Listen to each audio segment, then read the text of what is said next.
Hello friends, good morning. আশা করি তোমরা সবাই ভালো আছো, সুস্থ আছো। আমিও ভালো আছি। তো পর আমি আমার ব্লগ স্টার্ট করছি। তো তোমরা একটু চেঞ্জ দেখতেই পাচ্ছ। আমি যেখানে আগে ব্লগ করতাম সেই ঘর তো আর নেই। আমি আমার শ্বশুরবাড়ি থেকেই ব্লগ স্টার্ট করছি। সরি, প্রচণ্ড ঠান্ডা লেগেছে শরীরটায়। কি বলতো, এখন ওয়েদারটা এমন না, একবার বৃষ্টি হচ্ছে একবার গরম হচ্ছে, যার ফলে ঠান্ডাটা লেগেই গেছে। এইখানটা বসে ব্লগটা এই কারণে করতে আমার বেশি ভালো লাগছে। এগুলোকে অ্যাভয়েড করো। ভালো লাগছে কারণ এখানে খুব সুন্দর, মানে কোনো লাইট জ্বালাতে লাগছে না, সূর্যের আলোই বেশ ভালো। সূর্যের মানে হালকা যে আলোটা আছে সেটাই ভালো লাগছে। তো এখন মা গেছে আমাদের ওই পুরনো বাড়িতে, ওখানে গিয়ে পুজো টুজো করবে। তো আমি এখন এখানে বসেই আছি কারণ আমার বাবা গেছে বাজারে।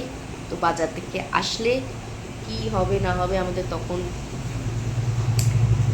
রান্না কি হবে তখন দেখা যাবে। কারণ এখনও অবধি আমাদের ভাত ডাল হয়েই গেছে, মাই করে নিয়েছে ভাত ডালটা। তারপর বাবা আসুক, দেখি কি করা যায়। আমি তো বসেই আছি, আর তিনি তো ওই ঘরে আছেন, শুয়ে আছে। এইটাই। তোমাদের যদি আমার ব্লগ সত্যিকারের ভালো লাগে, যে ডেলি ব্লগ দেখতে চাও, কি ব্লগ দেখতে চাও, তোমরা প্লিজ কমেন্ট করে জানাও। কারণ সত্যি কথা বলতে আমি না অতটা কনফিডেন্স পাচ্ছিলাম না ব্লগ করতে। কারণ আজকেই হঠাৎ আমি ব্লগ দেখতে দেখতে, আমি আমার শাশুড়ি খুবই ইউটিউব শর্টস এগুলো দেখি। তো মা বললো যে তুমি তো করতে, তো তুমি কেন করছো না? এলাম যে আমি করব, কিন্তু ওই কনফিডেন্টটাই হারিয়ে গেছে আমার। তো সেজন্যই তাই আমি ঠিক আছে, যখন উনি বললো একবার করেই তো দেখি, একবার তো চালু তো করি, তারপর দেখা যাক কী হয়। জানি না এই ব্লগটা আমি পুরো আজকের দিনটা যে শুরু করলাম, এটা আমি কন্টিনিউ করতে পারবো কি না। মানে আমার তো মানে ফোন অন করে আমি কিন্তু করার সত্যিকারে আমার মন থেকে ইচ্ছা হয়, কিন্তু ওই অন করে আবার করো, ল্যাট লেগে যায়। কিন্তু করতে আমার সত্যি খুব ইচ্ছা হয়। তোমাদের সাথে কথা বলে আমার সত্যি খুব ভালোও লাগে।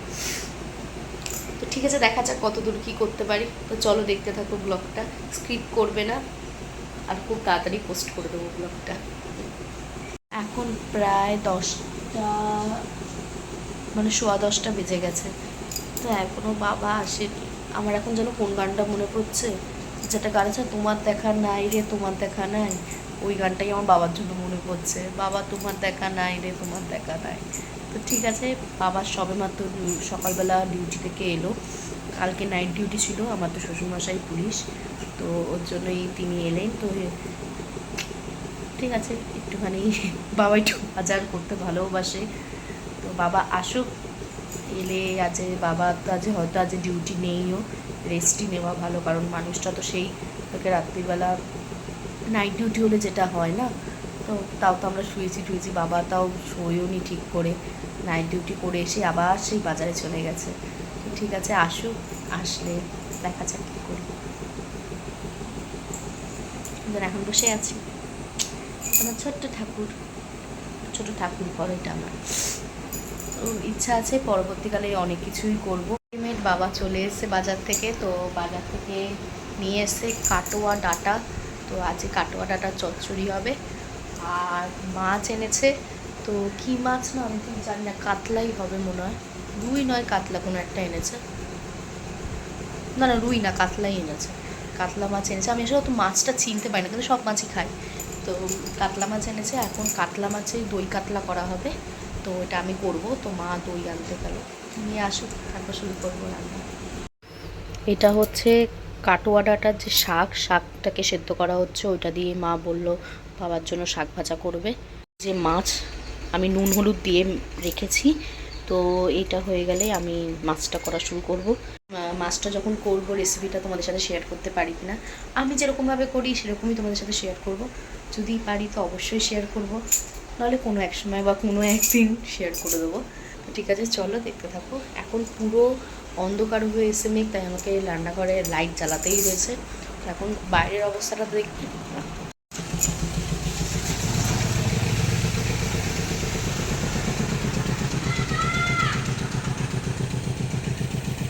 বাইরের অবস্থা, বৃষ্টি হয়েছে, জল জমে গেছে, কী করা যাবে। কিন্তু এত একটা জিনিস কেন ভালো লাগে জানো তো, ঝড় বৃষ্টি হোক যাই হোক, পুরো এরিয়াটা খোলা তো, হাওয়াটা খুব সুন্দর আসে, আর সবুজ দেখতে পেলে তো ভালোই লাগে। চারপাশটা সবুজ। তো ঠিক আছে, চলো দেখতে থাকো। এখন অভিষেক বেরিয়ে গেছে, উঠে আমি আর তোমাদের সাথে শেয়ার করতে পারিনি, তখন খুব ব্যস্ত হয়ে গেছিলাম, কারণ উঠেই ও বেরিয়ে গেল। এখনও বিছানা আমার ক্লিন করা হয়নি, বিছানাটা ক্লিন করব। তো আগেই ভাবছি রান্নাটা কমপ্লিট করে নিই, তারপর ঠান্ডা মাথায় তো ক্লিন করার ব্যাপার, শুধু ক্লিন করে নিতে পারবো। চল, খুব ভালো লাগছে আজকে অনেকদিন পর তোমাদের সাথে ব্লগ করছি, বা অনেকদিন পর তোমাদের সাথে কথা বলছি, তোমার সত্যি খুব ভালো লাগছে। দেখতে থাকো। দইটাও বাটা হয়ে গেছে, এখানে কড়াইতে আমি কষতেও শুরু করে দিয়েছি, এদিকে মাছ ভাজা রাখা আছে। রান্নার প্রিপারেশান মোটামুটি স্টার্টই করে দিয়েছি, তো আশা করি হয়েই যাবে, খুব একটা দেরি লাগবে না, মাছ টাছ ভাজাই হয়ে গেছে একেবারে। এইটা হয়ে যাওয়ার পর আরেকটা চচ্চড়ি হবে, সেটা হচ্ছে কাটুয়া ডাঁটার চচ্চড়ি, তেল দিয়ে, মাছের তেল দিয়ে। তো ভালো লাগে রান্না বান্না করতে। আর ঠিক আছে, চলো ওটাও যদি পারি শেয়ার করব। আর এখানে তো আমি বেশি কথা বলতে পারছি না, কারণ রান্না করবো, আমার তো স্ট্যান্ড ফ্যান কিছু। দই দিয়ে দিয়েছি, দিয়ে এখন ভালো করে দইটাকে কষে নিয়ে ফোটাচ্ছি। গন্ধটা কিন্তু ভালোই এসছে।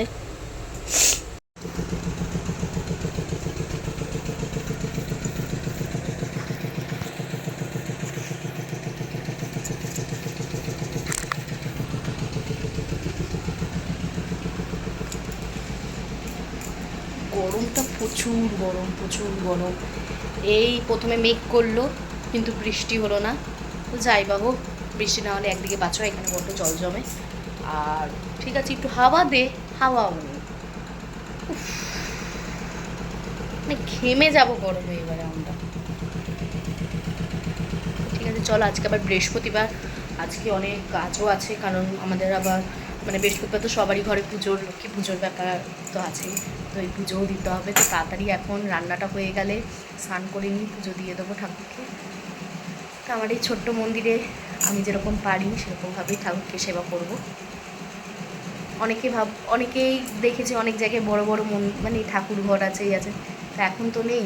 ইচ্ছা তো আছে যে বড় একটা ঠাকুর ঘর হবে, খুব সুন্দর করে পুজো করবো। তো দেখা যাক কবে হয়, তাড়াতাড়ি, খুব তাড়াতাড়ি হওয়ার চেষ্টা করছি, তো ভালোই। আর ঠিক আছে, ছোট্ট মন্দিরও খারাপ না, সবারকে আর বড় মন্দিরই দরকার নেই, ছোট্ট মন্দিরে আমার যেরকম ঠাকুরকে ভালোবাসা সেবা, সেটা আমি আমার মতন করবো। এই ছোট্ট মন্দিরে আমি সুন্দর করে সাজিয়ে ঠাকুরকে পুজো দিই বৃহস্পতিবার। এমনি মানে এমনি পুজো দিই, মানে বৃহস্পতিবারটা একটু ভালো করে সাজাই, ইয়ে করি, এটাই। আর এই দেখো, সবুজ চুড়ি পরেছি, জানি না, এটা তো আমি মানে সত্যিকারের বলতে কোনোদিন পড়িনি, তো এই ফার্স্টবার আমি পড়লাম। তো আমি তো জানতাম না কেন এটা পরে, কি এখন দেখছি সবাই ইউটিউবে দেখছি বা ফেসবুকে দেখছি বা মানে সোশ্যাল মিডিয়ায় সবাইকেই দেখছি এই সবুজ চুড়ি পরে আছে, তো আমিও ওর জন্য পরলাম। ঠিক আছে, ভালোই লাগছে, কিন্তু বড্ড কাচের চুড়ি তো ভয় লাগছে, কখন ফেটে যাবে, এ করবে, হাত হাতে ফুটে যাবে, এই আছে। তো ঠিক আছে, চলো এখন ঝটপট রান্নাটা করে নিই। তো আজ থেকেই তো তোমাদের যেটা বললাম যে ব্লগটা তো স্টার্ট করছি, জানি না এটা আমি কতদিন বা কদিন কন্টিনিউ করতে পারবো, আসলে খুব লজ্জা পাচ্ছি, মানে কেউ ধর চলে এলে সঙ্গে সঙ্গে আমি ব্লগ বন্ধ করে দিচ্ছি ক্যামেরা, লজ্জা লাগছে। আর সত্যিকারের বলতে তোমরা আমার পাশে থাকো যদি, তাহলে তো সত্যিকারে আমি জোর পাবো না ব্লগ করতে, তোমরা যদি পাশে না থাকো আমি কী করে জোর পাবো বলো ব্লগ করতে। তো ঠিক আছে, চলো, দেখছো বিছানাও ক্লিন করা হয়নি, মহারাজ উঠলো, উঠে বেরিয়ে চলে গেল, ক্লিনটা করে দিলে ভালো হতো। ঠিক আছে, থাক, দরকার নেই, ও তো উঠে থাকে, তো আমি ক্লিন করে নেবো একটু পরে, আগে রান্নাটা মোটামুটি হয়ে যাক, তারপর এই ঘরে তো ক্লিন করতে বেশিক্ষণ লাগবে না, ক্লিন করে নেবো। আর আজকে তেমন ওয়াশিং মেশিন চালানোর আমার দরকার লাগবে না, কারণ কিছুই তেমন নেই। আর আমার ভয়েস ওভার যদি পেতে একটু অসুবিধা হয় তো তোমরা একটু অ্যাডজাস্ট করে নিও, কারণ ওখানে পাম্প চলছে, ওপরে ফ্যান চলছে, ফ্যান ছাড়া থাকতে পারবো না, আর পাম্প যদি বন্ধ করা হয় তাহলে জল যাবে না, তো দুটোকেই আমাকে চালাতে হবে। তো ঠিক আছে, চলো দেখতে থাকো। এখন একটু বসলাম, একটু পরে চা করবো, অনেকক্ষণ মানে কী বলতো, একটু দুবার চা না খেলে না হয় না, চা খাবো। এখন আগে রান্নাটা কমপ্লিট করে নিই, কারণ বাবা আজকে আছে বাড়িতে, তাড়াতাড়ি খাবে। চলো,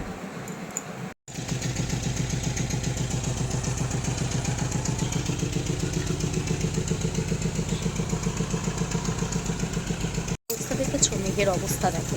আর এখনই কেচে আমি সব মেলছি, ভালো লাগে না, মানে একটু শান্তি দেয় না, মানে বৃষ্টিটা একটু শান্তি দিই, অন্তত জামা কাপড়গুলো শুকিয়ে যাক তারপর হোক। বারবার তোলো আর এ করো, তোলো আর এ করো। উফ, বৃষ্টি মনে হয় পড়া শুরু করে দিয়েছে। তারাও তার আগে ঝটপটে আগে তুলে নি বাবা জামা কাপড়গুলো।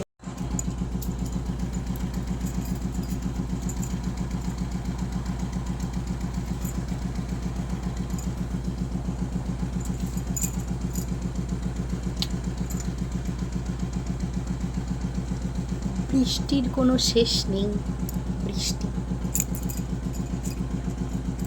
ঠিক আছে, দাঁড়াও। এটা হয়ে গেল কাটোয়া ডাটা চচ্চড়ি